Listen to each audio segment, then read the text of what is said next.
বন্ধুরা বর্তমানে কিন্তু এই ধরনের ছবিগুলো প্রচুর ভাইরাল হচ্ছে। তো তোমরা কিভাবে এরকম ধরনের ছবি তৈরি করতে পারবে, তো আজকের এই ভিডিওতে তোমাদেরকে আমি সম্পূর্ণ দেখিয়ে দেবো। তো এরকম এআই ছবি তৈরি করতে গেলে তোমাদেরকে প্রথমে একটা ব্রাউজার ওপেন করে নিতে হবে। তো আমি এখান থেকে ক্রোম ব্রাউজারটি ওপেন করে নিলাম। এরপর এখানে আমরা সার্চ করব গুগল জিমিনি। তো প্রথম যে দেখতে পাচ্ছ গুগল জিমিনি লেখা আছে, এটাতে আমরা সার্চ করব, বা তোমাদের না থাকলে তোমরা এখানে লিখে নিবে। তো এরপর একটা ওয়েবসাইট আসবে, প্রথম ওয়েবসাইটটার উপরে আমরা ক্লিক করব। তারপর এখানে নিচে তোমরা দেখতে পাচ্ছ একটা প্লাস আইকন রয়েছে, তো এই আইকনের উপরে ক্লিক করব। এরপর আপলোড ফাইল অপশান রয়েছে, আপলোড ফাইলের উপরে ক্লিক করব। এরপর ফটো ল্যাবের অপশানটার উপরে ক্লিক করব। তারপর এখান থেকে আমরা যে ফটোটাকে তৈরি করব সেই ফটোটা এখান থেকে সিলেক্ট করব। তো আমি এখান থেকে একটা মেয়ের ফটো সিলেক্ট করলাম। তারপর অ্যাড অপশানে ক্লিক করব। এরপর তোমরা এখানে দেখতে পাচ্ছ ফটোটা এখানে চলে আসছে। তারপর নিচে তোমরা দেখতে পাচ্ছ আস্ক জিমিনি বলে একটি, তো সেখানে আমরা একটি প্রম্পট দিব। এই প্রম্পটটা দিলে ছবিটা তৈরি হবে, তাছাড়া হবে না।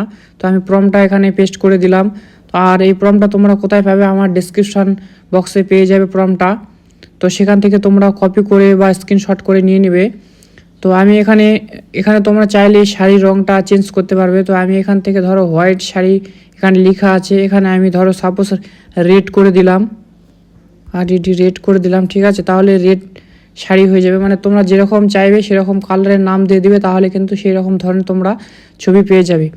এরপর এখান থেকে তোমরা দেখতে পাচ্ছ সেন্ট অপশান রয়েছে, তো এখান থেকে সেন্ট অপশানে ক্লিক করলে কিছুক্ষণ এখানে লোডিং হবে।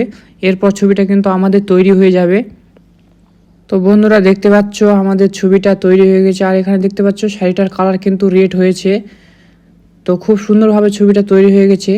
তো চাইলে তোমরা এরকম তৈরি করতে পারবে খুব সহজেই, বেশি টাইম লাগবে না। তো এই ছবিটাকে আমরা এবার ডাউনলোড করব। তো এবার ডাউনলোড করার জন্য কোণে তোমরা দেখতে পাবে ডাউনলোড একটা অপশান রয়েছে, বা যাদের আইফোন নেই তাদের হচ্ছে ছবিটার উপরে ক্লিক করতে হবে। তারপর তোমরা ডাউনলোড অপশানটি দেখতে পাবে, আর যাদের আইফোন রয়েছে তাদের কিন্তু ডাইরেক্ট কোণের মধ্যে তোমাদের ডাউনলোড অপশান দেখাবে।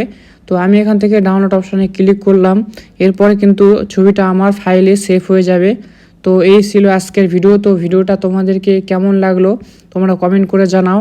আর এরকম নতুন নতুন ভিডিও পেতে চ্যানেলটিকে অবশ্যই সাবস্ক্রাইব করে রাখুন। তো দেখা হচ্ছে পরের ভিডিওতে।